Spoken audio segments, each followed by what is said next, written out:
I remember it like it was yesterday. It was the end of 2001, and we were in the eastern region of Afghanistan, near a cave complex known as Tora Bora. As a Navy SEAL, I've been through hell and back, but nothing prepared me for what we'd face in Tora Bora. America had just been hit hard. The wounds of 9/11 were still raw, and the people behind it were hiding in Afghanistan. We were sent in to find them and bring justice to those who had hurt us. Tora Bora is in the rugged mountains near the Khyber Pass, a place that had been a fortress and refuge for warriors throughout history, from local tribespeople fighting foreign invaders to mujahideen resisting the Soviets.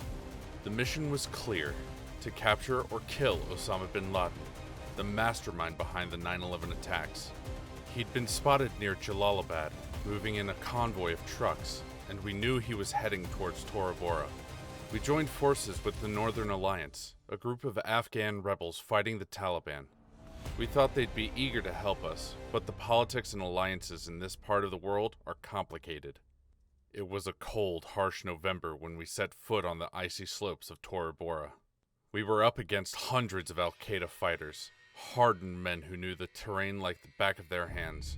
We were in their backyard now, and we were the invaders. We started calling in airstrikes on the Al-Qaeda training camp, the explosions echoing through the mountains. The fight had begun. We were far from home, in a harsh, unfamiliar land, heading into battle that would become one of the most infamous of the war. But as the bombs fell and the echoes faded, we realized how much was at stake for us and the entire world. This was more than just a mission. It was a pivotal, historical moment. We were about to storm the fortress of Tora Bora, a place as imposing and mysterious as the man we were hunting, and we had no idea what was waiting for us inside. And then came the news that sent chills down our spines. A request for additional support, a battalion of 800 Army Rangers to help seal off the mountain passes and cut off bin Laden's escape routes, was denied. We were on our own. As I look up at the towering snow-capped peaks of Tora Bora, a sense of foreboding crept over me. We were walking into the lion's den. The battle had just begun, and the stakes had never been higher. And little did we know, things were about to take a turn for the worse. Below, the rugged terrain of the Tora Bora region stretched out a daunting challenge that lay ahead. We were being transported to the base of the mountain, a strategic location where we would team up with the Afghan tribal militias. The call sign for this operation was Jawbreaker, and the coalition of U.S. Special Forces, Joint Special Operations Command soldiers, and CIA operatives were the teeth of this operation. A bead of sweat trickled down my temple despite the cold. It wasn't fear, not exactly. We were the best of the best, trained for operations just like this one. But I knew the historical significance of this battle and what it could mean for the future of global security. The man we were after was Osama bin Laden, the figurehead of Al-Qaeda and mastermind behind the horrific 9/11 attacks. After landing, our first task was to coordinate with the Afghan militias under the command of commanders Hazrat Ali and Mohammed Zaman. It was not an easy task. There was a strong dislike and mutual distrust between the two leaders. On December 3rd, Hazrat Ali announced we would begin our push to capture the mountain stronghold. The plan was sound on paper, but the execution fell short. Ali failed to communicate the plan of attack to the other commanders properly. Our team, equipped with laser designators, worked with the Jawbreaker team to call in Air Force bombers. There was no turning back now.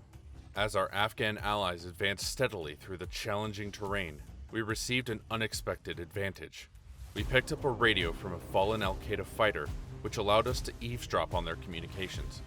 We even heard bin Laden's voice, a chilling reminder of the stakes of this battle. The Al-Qaeda fighters had withdrawn to higher positions and dug in for the battle.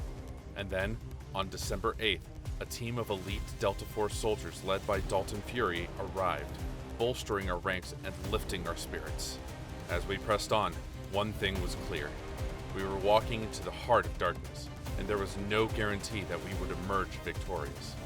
On December 3rd, Hazrat Ali, one of the Afghan commanders, announced the commencement of the push to capture the mountain stronghold. But as is often the case in war, things didn't go as planned. The communication breakdown between the commanders resulted in many of our fighters being ill-prepared at the outset of the offensive. I remember the chaos that ensued as we scrambled to coordinate our positions. By December 5th, the Afghan fighters had wrestled control of the low ground below the mountain caves. We used laser designators to call in Air Force bombers for precision strikes on Al-Qaeda positions, but the continuous bombing that lasted for 72 hours was not without its challenges.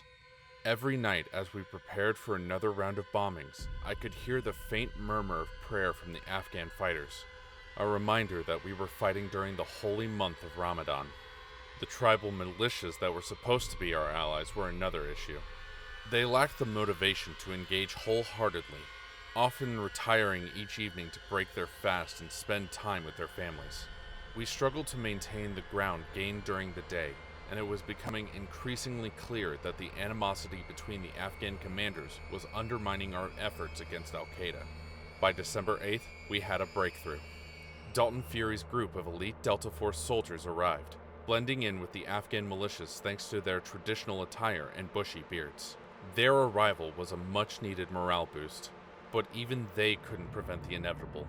On December 9th, we received information that bin Laden had evacuated the bunker we were targeting, a testament to his cunning and foresight.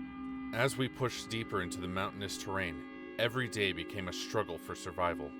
We faced a determined enemy, challenging terrain, and a lack of support from our supposed allies. Yet despite these setbacks, we kept pressing on, driven by our commitment to our mission and each other. By December 10th, we had intercepted radio communication indicating that bin Laden was trying to break through our siege line. But, due to our engagement in a fierce firefight with other Al-Qaeda fighters and the Afghan allies observing Ramadan, we couldn't act on the opportunity. I remember the frustration that day, the missed opportunity weighing heavy on our hearts. Despite the challenges we faced, we remained committed to our mission. We knew the stakes were high, and we were determined to see it through to the end, no matter what the cost. As the days turned into weeks, we realized we were not fighting a conventional enemy. It felt like we were ghost hunting other ghosts in a rugged, alien land that time seemed to have forgotten. Despite the odds, we fought tirelessly, pressing ahead with our mission. Then came December 12th. We received word that Al-Qaeda forces were negotiating a truce with a local Afghan militia commander. Our intel suggested that this might be a ploy, a distraction to allow key Al-Qaeda figures, including bin Laden himself, to escape. I remember feeling a cold surge of dread. Bin Laden, our primary target, might slip away.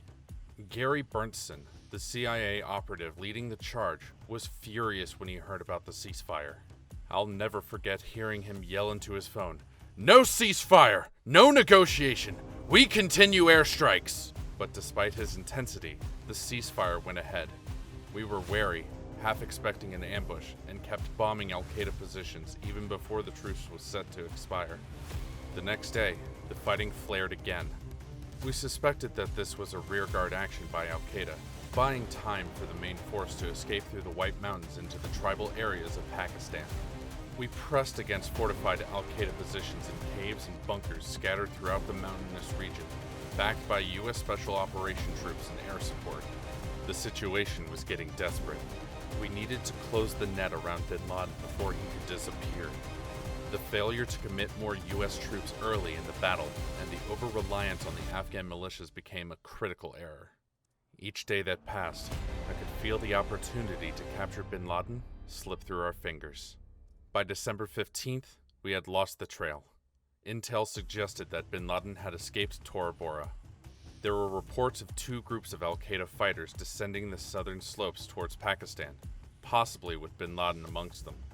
They allegedly bribed local tribes to evade Pakistani blocking forces.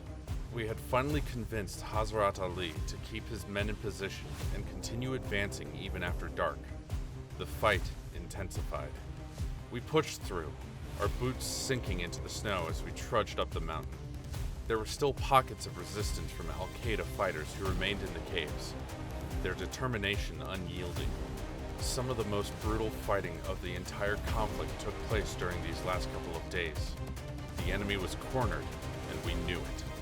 By December 17, 2001, the last cave complex had been taken. We had overrun their defenders, and the battle was over. We captured around 60 Al-Qaeda fighters, who were now prisoners of war. They were put on display for the international media. Even after the battle, bin Laden was probably miles away by now, and it was time to face the aftermath. The US forces had successfully driven Al-Qaeda out of its stronghold, demonstrating their military prowess and dealing a severe blow to the militant organization. However, the escape of bin Laden and other Al-Qaeda leaders from Tora Bora exposed gaps in operational planning and execution. The reliance on local Afghan militias, often at odds with each other and not as committed to the operation, proved to be a critical flaw. Moreover, the decision not to deploy a more significant US force to block possible escape routes allowed key Al-Qaeda figures to slip through the net and find refuge across the border in Pakistan. The battle left an indelible mark on the war in Afghanistan. It was a stark reminder that we were not just fighting a traditional war.